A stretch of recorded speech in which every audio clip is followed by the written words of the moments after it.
Bom dia para quem está chegando aí. Tudo bem com vocês? Como é que vocês estão? Bom dia, Dr. Emerson. Está aqui com a gente.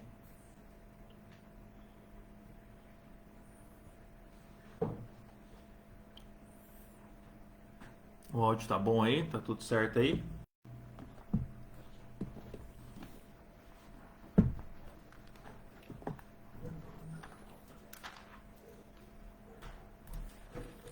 E aí, Ricardo? Tudo bem, cara?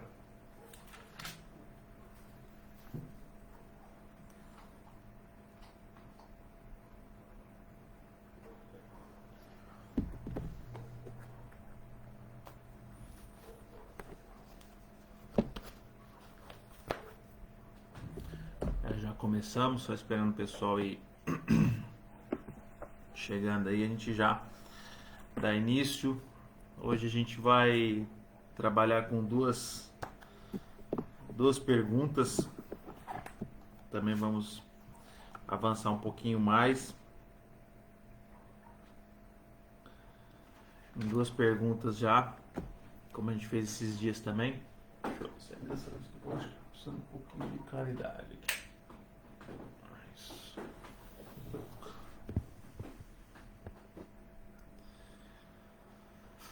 Tudo bem, graças a Deus aqui também.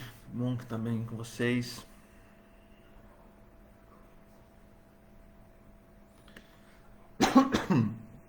Já começamos, tá?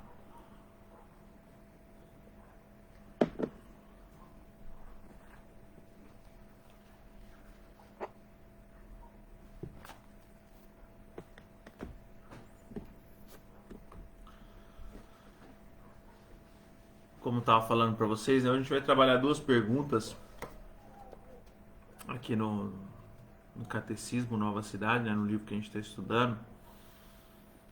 A gente entrou na segunda parte do livro aqui, como eu expliquei na nossa reunião passada, em que agora a gente começa a tratar um pouco mais a respeito do Redentor, do ministério de Jesus Cristo. Então a gente já respondeu a primeira, né, dessa série de perguntas que vão falar sobre o ministério de Jesus Cristo. E hoje a gente vai responder a pergunta número 22 e a pergunta 23, porque elas têm uma conexão, né? A 22 é: por que o Redentor tem de ser verdadeiramente humano, né? Tem até no bannerzinho que a gente colocou aí nas redes sociais. E a segunda pergunta: por que o Redentor tem de ser verdadeiramente Deus? Então, por que ele tem que ser humano e por que ele tem que ser Deus? Então, é um tema bom para a gente trabalhar, não é mesmo? A gente está trabalhando esse livro aqui, né? O Catecismo Nova Cidade. São 52 perguntas, se eu não me engano. Uma por semana que a gente pode trabalhar. Hoje a gente vai trabalhar duas, como eu comentei uma reunião mais para trás aí. A gente começou em fevereiro, né? Então, para a gente conseguir terminar em dezembro, dentro do calendário anual, vamos dizer assim, dentro de 2021, não é mesmo? Vamos lá, vamos começar orando então, dar início. Amém? Pai, nós te agradecemos por essa manhã, nós te louvamos por tudo que o Senhor tem feito nas nossas vidas. Te pedimos, Senhor, perdoa os nossos pecados, perdoa as nossas falhas, transgressões, os nossos erros, iniquidades. Purifica-nos com teu sangue, lava-nos, Senhor. Queremos entrar nesta manhã na tua presença, para meditar na tua palavra, para conhecer mais a tua palavra, para ser educado por meio da tua palavra, ser orientado por meio da tua escritura. Nós te pedimos, perdoa então, Senhor, os nossos pecados, Pai. Purifica-nos, Senhor, para que possamos entrar verdadeiramente com um coração contrito, com um coração preparado, como uma terra fértil para ouvir aquilo que o Senhor tem a nos dizer, para ministrar o nosso coração. Prepara os nossos ouvidos, a nossa mente, o nosso entendimento, Senhor, em nome de Jesus, e que nada venha roubar a nossa atenção nessa manhã, diante daquilo que o Senhor tem a ministrar aos nossos corações, Pai. É o que nós pedimos, crendo que Tu és poderoso para fazer, em nome de Jesus. Amém e amém. Amém, queridos? Então vamos começar já com a primeira pergunta, né? Da que a gente tem que estudar hoje. A gente já avançou um pouquinho nela no último encontro, mas vamos dar uma reforçada e depois a gente já passa para a segunda pergunta. Então a gente vai responder as duas dentro do tempo de uma. Então por isso vai ficar um pouquinho mais corrido, mas eu creio que vamos conseguir fazer aqui, cumprir o propósito que a gente tem. Então a primeira pergunta que a gente tem para trabalhar hoje é: por que o Redentor tem de ser verdadeiramente humano? E a resposta que o livro traz é: para que em sua natureza humana pudesse, em nosso lugar, obedecer perfeitamente a toda a lei e sofrer o castigo pelo pecado humano, e também condoer-se de nossas fraquezas. Então, lá em Hebreus, capítulo 2, nós temos um texto. O autor até fala em Hebreus capítulo 2, 17, mas eu queria ler um pouquinho antes. Hebreus capítulo 2, versículo 14. Diz assim a palavra de Deus: visto, pois, que os filhos têm participação comum de carne e sangue, desses também ele igualmente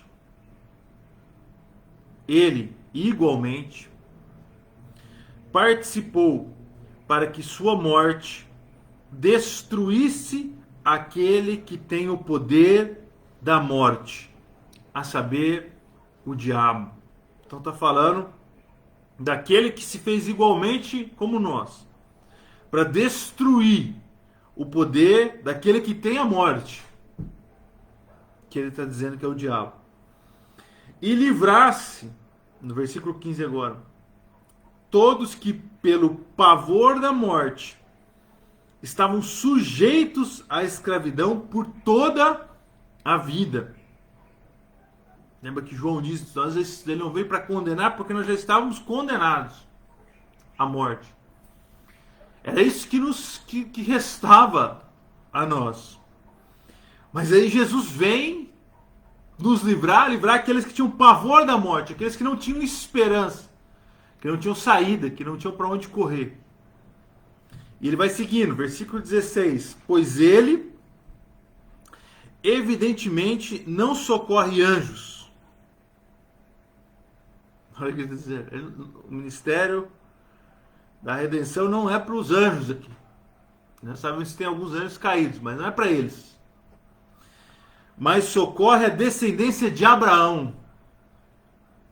Ou seja, os homens, as mulheres, a humanidade.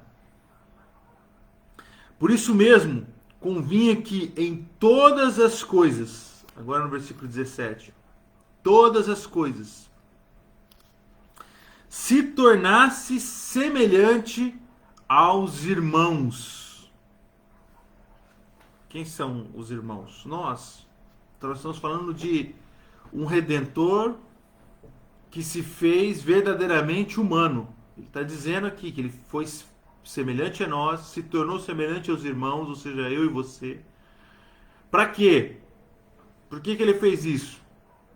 Para ser misericordioso e fiel sumo sacerdote nas coisas referentes a Deus, e para fazer propiciação pelos pecados do povo.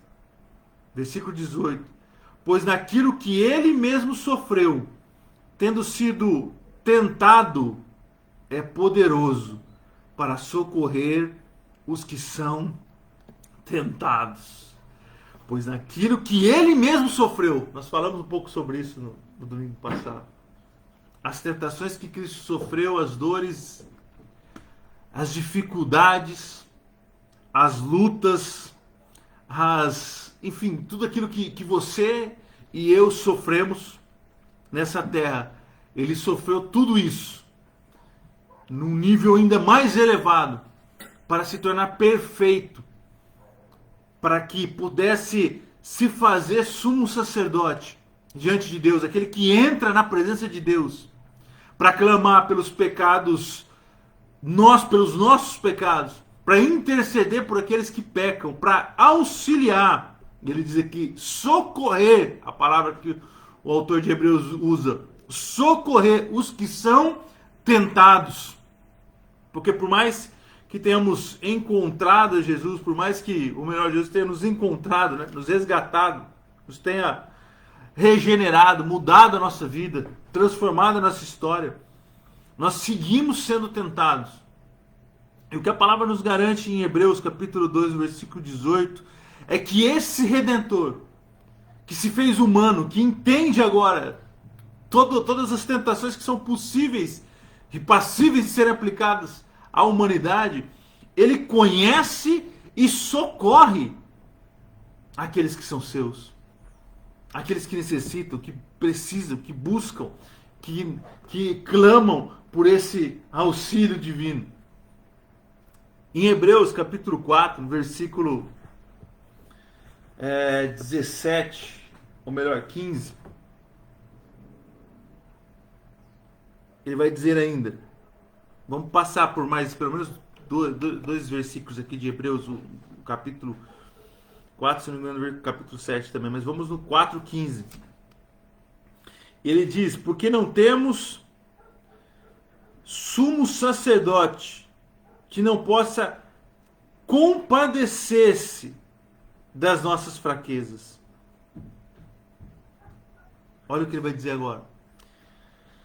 Antes foi ele tentado em todas as coisas, a nossa semelhança, mas sem pecado. O nosso Redentor precisava ser verdadeiramente humano para que pudesse ser tentado em todas as coisas que nós somos tentados e pudesse passar em obediência a Deus, sem pecado, e assim se qualificar como um sacrifício agradável a Deus pelas nossas transgressões. Não é que ele precisasse provar algo a Deus por ele, sim, por si próprio, mas ele o fez por nós. E ele precisava fazer isso enquanto humano, enquanto ser humano, sofrer aquilo que nós padecer aquilo que nós padecemos, para se colocar como alguém aceitável nesse sacrifício. E ele vai dizendo ainda, Hebreus, acheguemo-nos, portanto, confiadamente junto ao trono da graça, a fim de recebermos misericórdia e achemos graça para socorro em ocasião oportuna. Ele se coloca como sumo sacerdote, como aquele que intercede entre Deus e os homens. E abre essa porta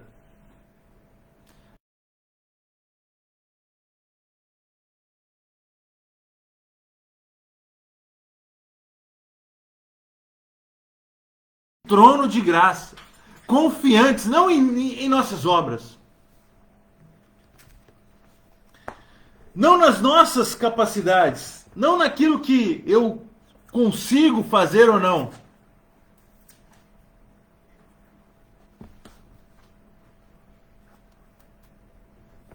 Deixa eu só olhar aqui, porque eu acho que a conexão aqui na...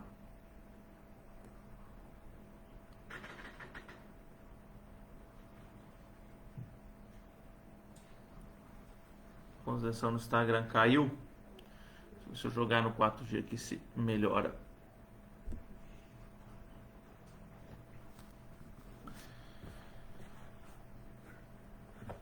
Acho que agora voltou aqui no Instagram. Agora vamos ver o versículo, capítulo 7, no versículo 26 de Hebreus.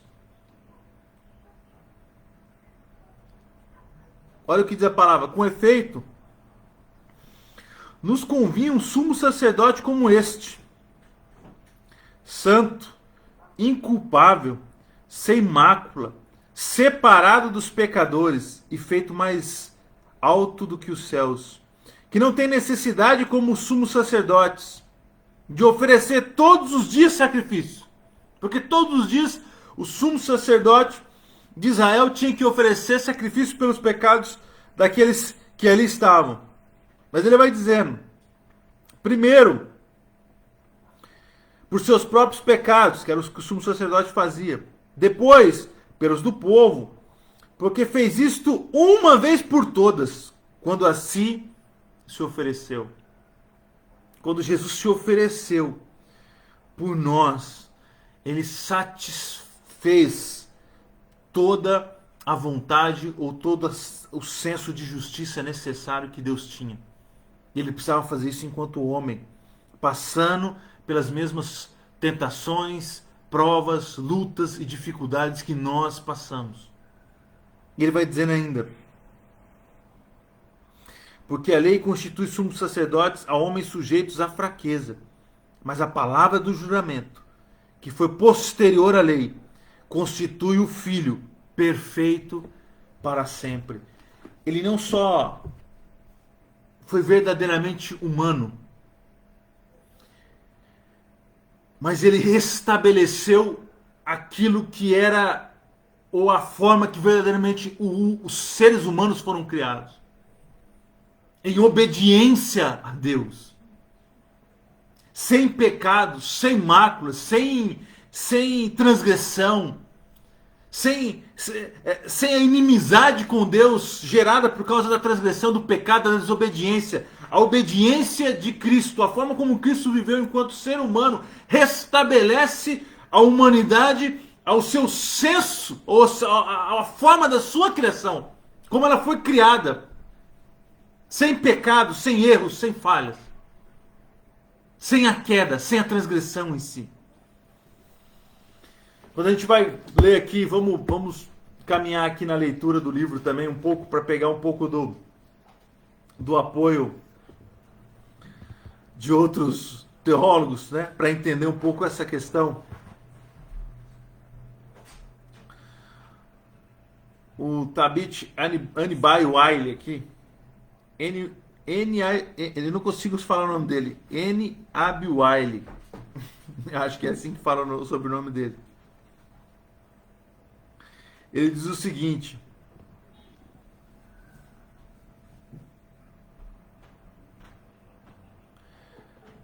que nós, seres humanos, somos todos de tal modo caídos, estamos caídos há muito tempo, que na verdade achamos que somos a medida do que significa ser humano. Presta atenção. A humanidade, ela caiu há tanto tempo, e há tanto tempo a gente vive nesse pecado, ou nessa queda, que nós perdemos o senso do que é ser realmente humano. E nós passamos a achar que o ser humano é isso que nós somos. Que nós fomos criados e sempre existimos desta forma. E olha o que ele vai dizendo agora, é surpreendente. Dizemos coisas como errar é humano. Olha como você vai absorvendo e se adaptando a uma verdade que não é necessariamente a verdade.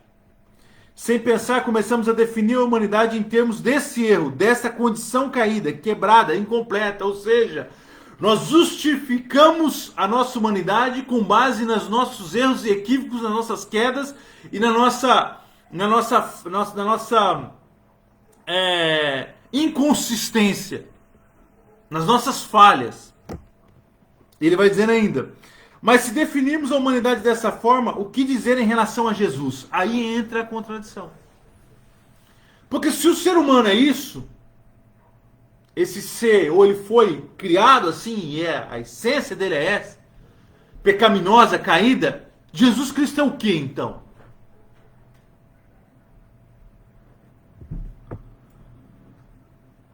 O que fazer com Jesus? É a pergunta que ele disse. Porque ele está fora do padrão.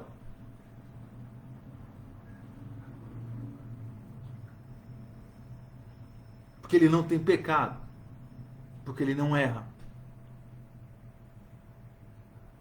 Mas aí, olha como o autor pega na essência desse raciocínio. Quando ele diz assim: o que vemos em Jesus é a verdadeira humanidade. Quando nós olhamos para Jesus e nós temos ele como modelo do que viver como o ser humano perfeito diante de Deus, que é o que ele foi, nós encontramos um padrão do que nós devemos ser. Nós encontramos em Jesus o modelo, o tipo de ser humano que nós precisamos ser. É por isso que o apóstolo pode dizer que ele o imitava. É por isso que os apóstolos buscavam ser como ele. É por isso que todos se identificavam como cristãos, pequenos cristos, como cópias de Cristo, porque ele veio e restabeleceu o padrão da humanidade. Aquilo que verdadeiramente é ser um filho de Deus. Aquele que está desejoso em fazer a vontade do Pai e não a sua. Aquele que foi criado, o modelo de humanidade que foi criado lá no Jardim do Éden. Perfeito, sem pecado, sem mácula. Mas que foi corrompido pelo pecado. O que Jesus veio fazer, enquanto ser humano, foi restabelecer o padrão de humanidade. E a partir desse padrão que ele restabelece, a partir dessa forma perfeita de ser humano obediente a Deus, ele pode se colocar como sacrifício. Pode se colocar como a oferta pelos pecados daqueles homens que não conseguem cumprir o padrão estabelecido. Daqueles homens e mulheres que não conseguem cumprir a vontade de Deus, que não conseguem respeitar a Deus, que não conseguem obedecer a Deus, que não conseguem entender a vontade de Deus e fazê-la. É por isso que ele se coloca como sumo sacerdote perfeito.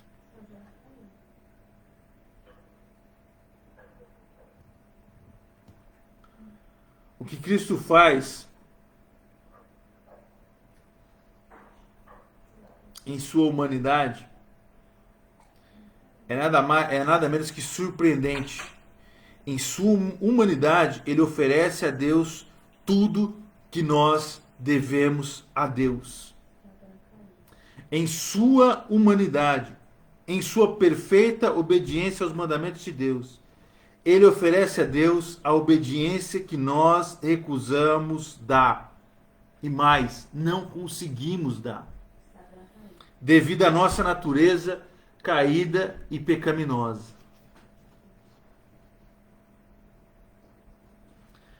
O que Jesus faz é restabelecer o padrão do que é ser um humano.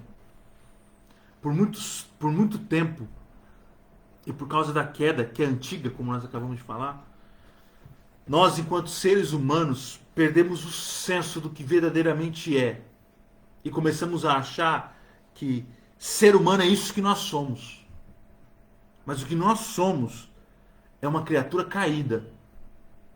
Caída em pecado. Contaminada pelo pecado. E que necessita de um redentor. Esses dias eu estava vendo um vídeo que a Kátia me mandou.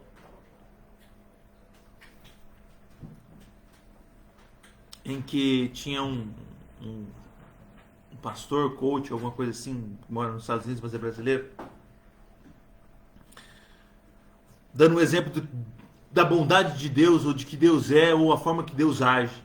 E ele usa esse seguinte exemplo, ele diz que imagine um pai que leva uma criança até uma loja de brinquedos e mostra todos os brinquedos que tem ali. Agora imagine que para o filho mostra todos os brinquedos que tem naquela loja. E aí depois que ele mostra todos aqueles brinquedos, ele diz assim pro filho: você não vai levar nada daqui, se eu só trouxe aqui para ver. Só para você olhar. Eu não vou comprar nada para você.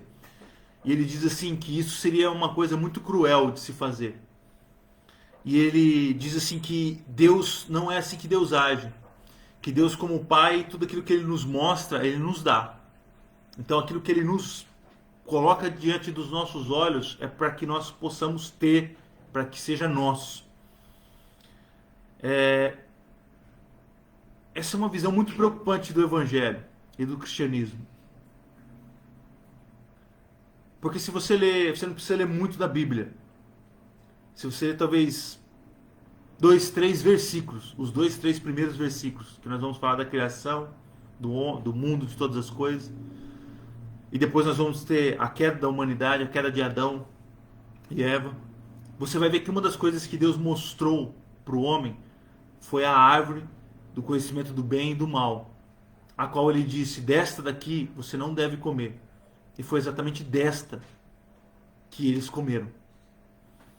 Se a gente fosse usar a mesma analogia de uma loja, uma analogia até meio que capitalista, né? De um Deus que compra coisas para nós. Imagine que você tem um pai e esse pai te leva num shopping. E aí nesse shopping, ele não entra na loja de brinquedo, mas ele olha o shopping inteiro e ele diz assim: eu construí esse shopping para você. Esse shopping todo é seu. Tá vendo essas lojas? Todas elas são suas. Você pode entrar e pegar o calçado que você quiser, você pode entrar e pegar a roupa que você quiser, você pode entrar e pegar o brinquedo que você quiser para brincar, você pode pegar o iPhone, o Mac, o que você quiser para acessar a internet, fazer o que você quiser. Agora você está com fome, vou te levar na praça de alimentação. E tem todas as redes de fast food, inclusive aquela que foi boicotada. E ele diz para você: você pode comer de qualquer uma dessas redes de fast food. Você pode comer qualquer um desses alimentos. Se você não gosta de hambúrguer, tem sushi. Se você não gosta de sushi, tem macarrão. Se você não gosta de macarrão, tem carne. Se você não gosta de carne, se é vegano, tem salada. Tem tudo aqui. Você fique à vontade. Coma do que você quiser. E depois de você estar saciado, comeu, vestiu, enfim, você está num ambiente seguro onde tudo que você precisa você tem. Aí depois que você está totalmente saciado, você conheceu tudo aquilo que te pertence, tudo aquilo que Deus está te dando, que teu pai está te dando. Ele diz: tá vendo essa árvore que está bem no meio da praça de alimentação? Tô. Tá vendo esse fruto bonito que tem ali? Tô. Então, desse fruto aqui você não vai comer. Você pode comer de qualquer loja de fast food que tem aqui dentro. Você pode se vestir com qualquer roupa que tem aqui. Você pode usar tudo que tem nesse shopping. Só que esse fruto específico aqui você não pode comer. Porque se você comer desse fruto específico aqui, eu vou ter que te colocar para fora do shopping. Sabe o que o filho que tinha tudo na mão faz? Quando o pai sai da sua presença, vai naquela árvore e come exatamente do fruto que ele não poderia comer. E é colocado para fora do shopping. Quando a gente olha pro cristianismo, a gente precisa entender que se depender de nós, quando você olhar para as escrituras, melhor dizendo, que se depender de nós,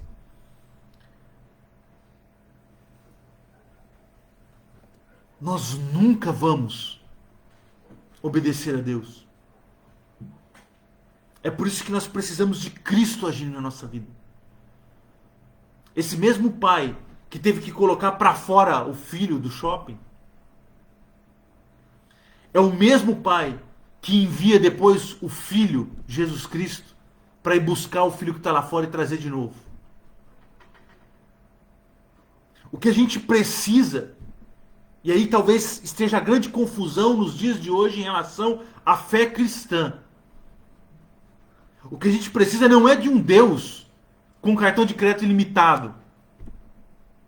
O que a gente precisa não é de um Deus com uma conta corrente ilimitada e com o seu Pix guardado no telefone dele, que ele pode ficar transferindo todo o dinheiro que você precisa, a hora que você precisa.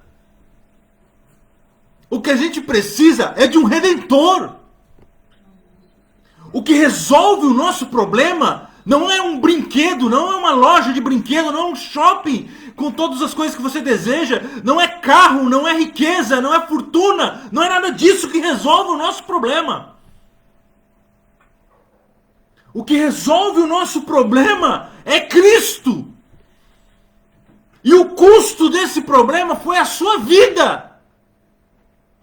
O que custou para Cristo foi, primeiro, uma obediência a Deus plena, completa. Foi abrir mão de toda e qualquer vontade humana para cumprir e satisfazer a vontade do Pai. E depois, não é só para agradar o Pai, não, para que o Pai pudesse agora pegá-lo e moê-lo,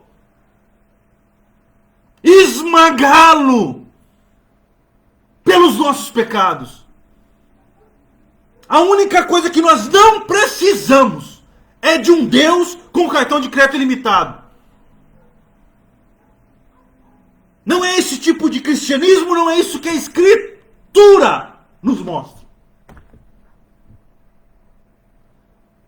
Quando nós começamos a estudar o que é o Redentor, quem é Cristo, por que ele precisou ser humano, por que ele precisou de uma vida perfeita, por que ele foi massacrado e moído pelos nossos pecados, por que tinha que ser ele, nós passamos a entender por que este evangelho superficial ofende as Escrituras e ofende a Deus.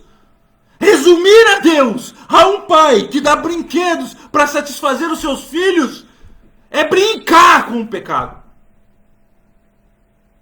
com o dano do pecado, porque o salário do pecado é a morte. Nós estávamos mortos e a única coisa que não serve para o morto é riqueza, é carro, é casa.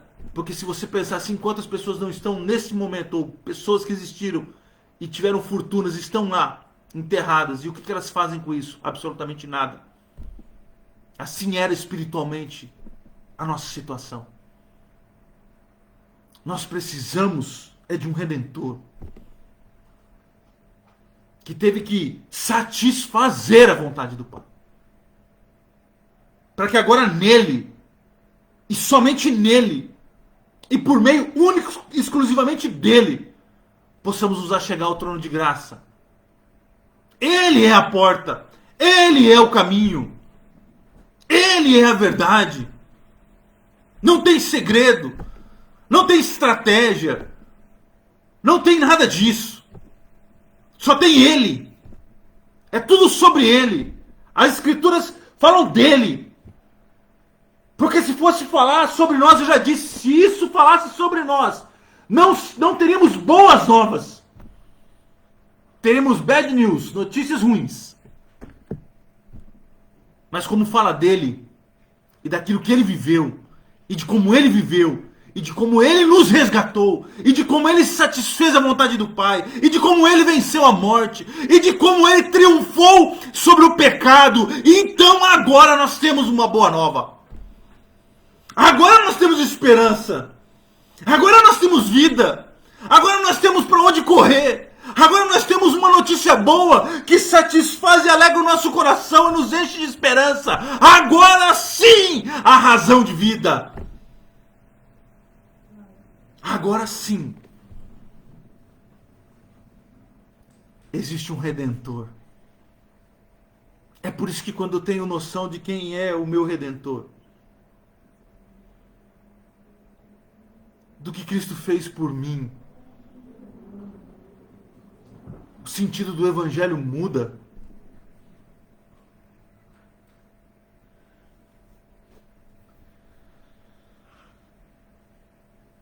Como diz o autor, a fim de ser para nós o sumo sacerdote perfeito, a fim de ser oferta perfeita, Jesus tinha de ser um de nós.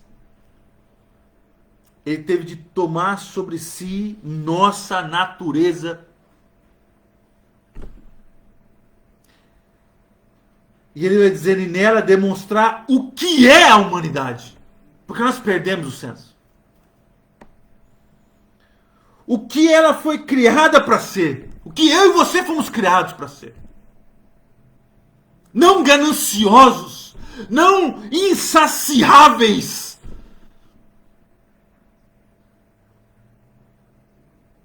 Homens e mulheres insaciáveis nos seus desejos e enganos. Na sua ganância que consome a tudo e a todos. Para satisfação própria. Não, pelo contrário. Para ser justa diante de Deus. Obediente a Deus. Adoradora de Deus em todas as coisas. Amando-o plenamente. pelo que Ele é e não pelo que Ele tem a nos dar, porque se eu e você não estamos satisfeitos com o fato dele ter dado o seu único filho para morrer por mim e por você, não há nada que ele possa fazer mais que possa satisfazer a nossa necessidade. Se olhar para Cristo não é suficiente, se olhar para Cristo não é plenamente tudo aquilo que eu preciso, eu ainda preciso mais disso e disso e disso e disso e daquilo outro, então esqueça esse cristianismo, porque não há nada mais importante do que Jesus. O resto é resto. Não é que é secundário.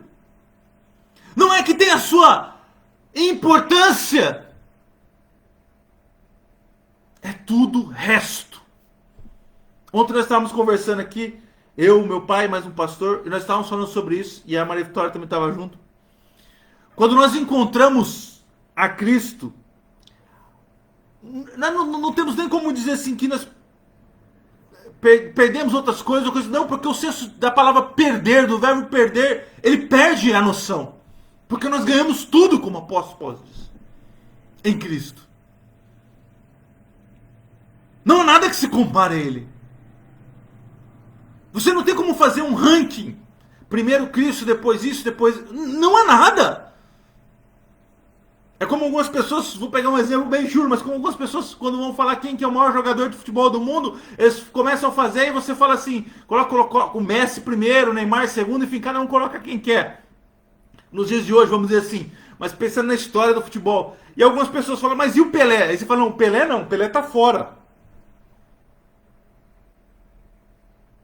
É um exemplo meio esdrúxulo, mas é mais ou menos isso. É Cristo. E só Cristo. O resto vira resto. São coisas passageiras nesta vida. Para a gente avançar, acho que conseguimos avançar um pouco aqui em relação porque o Redentor tem de ser verdadeiramente homem. Agora, por que o Redentor tem de ser verdadeiramente Deus? Vamos fazer o contraponto.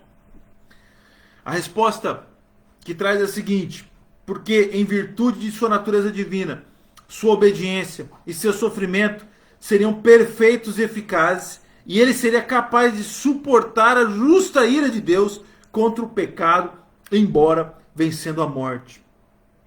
Atos capítulo 2, versículo 24, diz o seguinte: ao qual Deus ressuscitou, soltas as ânsias da morte, pois não era possível que fosse retido por ela. Eu vou ler agora um texto aqui, a gente vai comentando. É uma das coisas mais lindas que eu li nos últimos dias aqui. É um texto de um teólogo bem antigo, do início da igreja, arcebispo de Constantinopla, João Crisóstomo, no período de 347 a 407 depois de Cristo, ou seja, logo ali no início do cristianismo. Olha o que ele escreveu. Ele vai dizer por que o Redentor, né? Nós estamos respondendo por que o Redentor tem que ser Deus, verdadeiramente Deus. Olha o que ele vai dizer: que ninguém chore por suas iniquidades, pois o perdão brilhou mais forte na sepultura. Que ninguém tema a morte, pois a morte do Salvador nos libertou. No que ele foi cativo por ela, aniquilou-a. Ao descer ao inferno, fez cativo o inferno. Ele o enfureceu quando provou de sua carne. Isaías, ao antever isso, exclamou: o inferno ficou irado quando encontrou a ti. Ficou irado porque foi abolido. Ficou irado porque foi escarnecido. Ficou irado porque foi morto, preso por cadeias. Assumiu um corpo e encontrou Deus face a face. Tomou a terra e encontrou o céu. Tomou o que era visível e caiu sobre o invisível. Ó morte, onde está teu aguilhão? Ó inferno, onde está tua vitória? Cristo ressurgiu e tu foste vencido. Cristo ressurgiu, ressuscitou e os demônios caíram. Cristo ressurgiu e os anjos se regozijaram. Cristo ressurgiu, vive e reina e é Deus. Nosso Deus, nosso Senhor Jesus Cristo,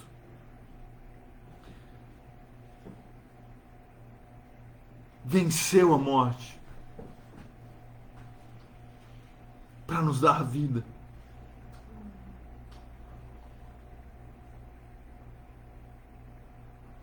E a gente se pergunta, o que significa Jesus ser totalmente Deus? E por que seria tão importante que Ele, o nosso Redentor, fosse Deus, fosse verdadeiramente Deus? O apóstolo João, quando abre seu evangelho, ele diz: o princípio era o verbo, e o verbo estava com Deus, e o verbo era Deus, e o verbo se fez carne e habitou entre nós, e vimos sua glória, como a glória do unigênito do Pai, cheio de graça e de verdade. Em Colossenses, o apóstolo Paulo escreve: porque nele habita corporalmente toda a plenitude da divindade. Não é parte da divindade. Não, um terço da divindade. Um quarto, um quinto. Não, a plenitude da divindade.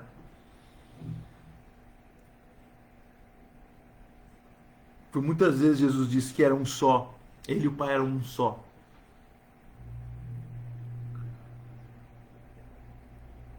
O Léo Schuster vai dizer o seguinte: em certa ocasião, alguns de seus ouvintes entenderam o que ele estava afirmando e tentaram apedrejá-lo. Por que eles estavam tentando apedrejá-lo? Porque dizer que era Deus era uma heresia.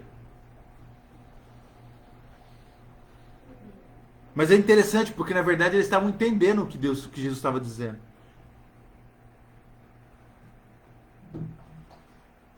O livro de Apocalipse, capítulo 1, versículo 8, fala, ou descreve Jesus como alfa, o ômega, o princípio, o fim, diz o Senhor, que é, e que era, e que há de vir, o Todo-Poderoso.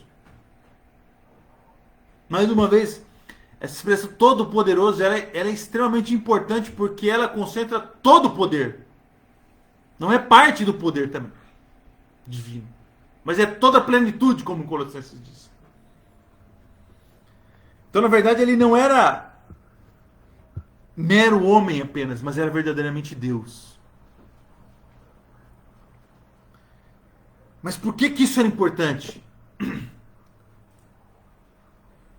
Nós entendemos que era importante que ele fosse homem, porque ele deveria sofrer as nossas tentações, passar pelo que nós passamos, para obedecer e cumprir esse papel de sumo sacerdote. Mas por que é importante que ele também seja Deus? E aí o Léo Schuster vai trazer uma resposta que eu acho que esclarece bem e de forma bem sucinta, bem curta. Ele diz o seguinte: nosso pecado foi cometido contra Deus.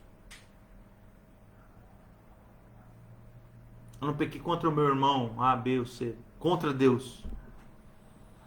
Só Deus pode perdoar uma transgressão contra Ele mesmo. Foi por essa razão que alguns líderes religiosos dos dias de Jesus ficaram horrorizados quando ele disse que perdoava os pecados.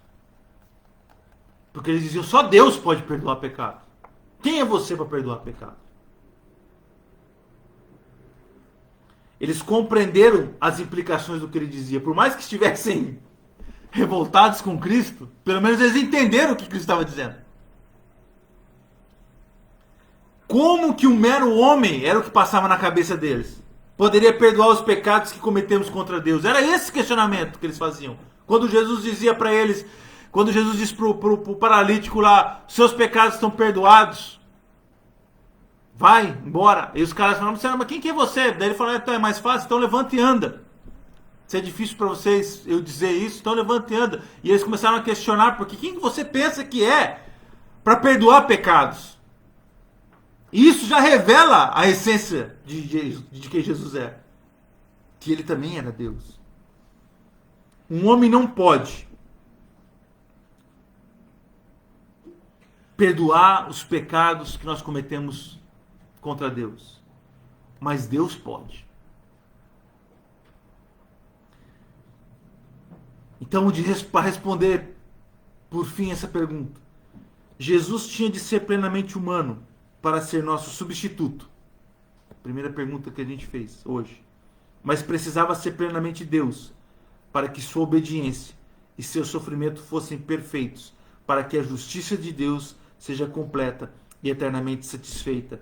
E como a gente disse, para que como Deus, ele pudesse perdoar os pecados que nós cometemos contra Deus. De uma forma muito simplista, eu vou dizer agora, vou tentar ainda resumir mais uma vez, deixar isso mais claro. Eu não posso pedir desculpas se eu ofendo a Kátia. Eu não posso ir até a Maria Vitória, minha filha, e pedir desculpas pela ofensa que eu cometi contra a Kátia. Eu preciso ir a ela. E ela precisa me perdoar. Nós ofendemos a Deus. E nós precisamos do perdão de Deus. E como Deus, ele perdoa os nossos pecados. Perdoa a nossa transgressão. Satisfaz a sua ira, a ira da sua justiça, na cruz do Calvário. E nos alcança com o seu perdão, por meio de Cristo Jesus. Em nome de Jesus. Amém. Amém. Esse é o nosso Senhor Jesus Cristo. Verdadeiramente homem, verdadeiramente Deus. Plenamente Deus. Como dizem Colossenses. Vamos orar? Pai, nós te agradecemos nessa manhã por tudo aquilo que o Senhor tem nos ensinado durante esses domingos. Te agradecemos pela tua palavra poderosa, que revela quem o Senhor é, que revela a grandeza do seu ato redentor naquela cruz do Calvário. Te louvamos e te exaltamos, Pai,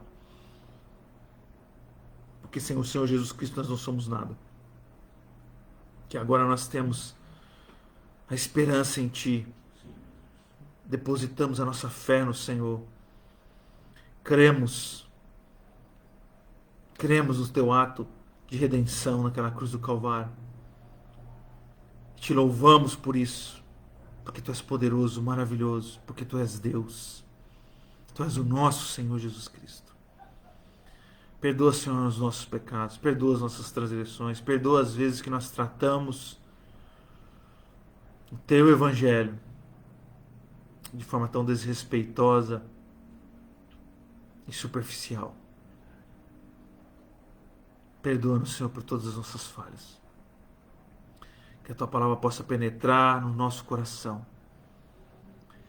e nos dar a direção correta para a vida que o Senhor tem, para o propósito que o Senhor tem para cada um dos Teus filhos e filhas. É o que nós te pedimos, crendo que Tu és poderoso para fazer.